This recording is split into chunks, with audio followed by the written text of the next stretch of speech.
दैनिक तिरंगा संपादक मालक सुरेश बाबूराव निकुंभ वेळोवेळी उपायुक्त किरणकुमार चव्हाण यांच्या चांगल्या कर्तबगिरीचा गौरव करतोय। किरणकुमार सारख्या चांगल्या अधिकाऱ्यांची शहरास गरज असल्याचे नागरिकांचे म्हणणे असल्याचे मत दैनिक तिरंगाने शिवजयंती पार्श्वभूमीवर व्यक्त केलंय।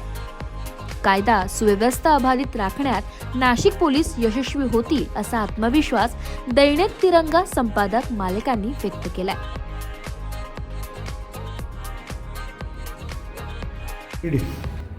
नमस्कार, नाशिक लोकशाही न्यूजमध्ये सर्व प्रेक्षकांचे स्वागत। येत्या काही दिवसांवरच छत्रपती शिवाजी महाराज यांची जयंती येऊन ठेपली, तर आज आपल्या सोबत आहेत पोलीस उपायुक्त किरणकुमार चव्हाण।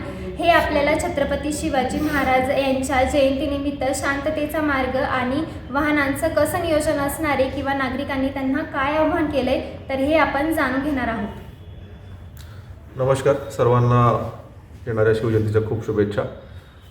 नाशिकमध्ये दोन प्रकारे एकंदर शिवजयंती उत्सव साजरा केला जातो। एकतर स्थानिक ठिकाणी, बऱ्याच ठिकाणी स्थानिक पातळीवर केलं जातं, इथे मिरवणूक नसते, आणि काही ठिकाणी मिरवणूक देखील काढली जाते।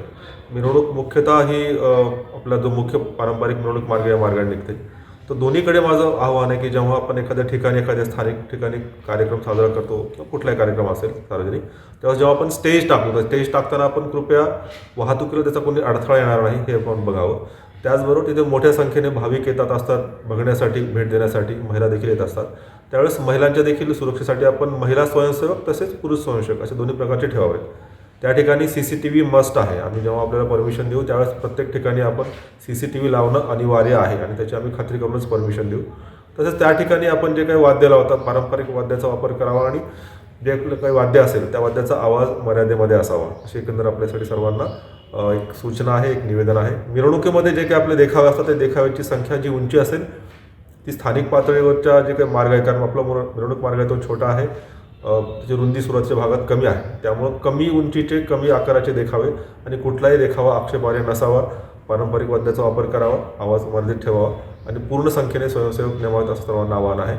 पोलीस बंदोबस्त त्या ठिकाणी साध्या वेशात देखील, महिलांचा देखील आणि वाहतुकीचा देखील बंदोबस्त तैनात असेलच आणि ठिकठिकाणी स्ट्रायकिंग फोर्सेस देखील तैनात असणार आहेत।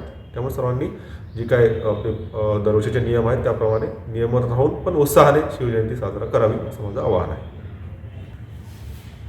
तो दुसरा तर छत्रपती शिवाजी महाराज यांची जयंतीचे जे काही नियम आपल्याला सरांनी सांगितले आणि ते आपण नक्कीच पाळू असं आम्ही तुम्हाला सांगतो सर।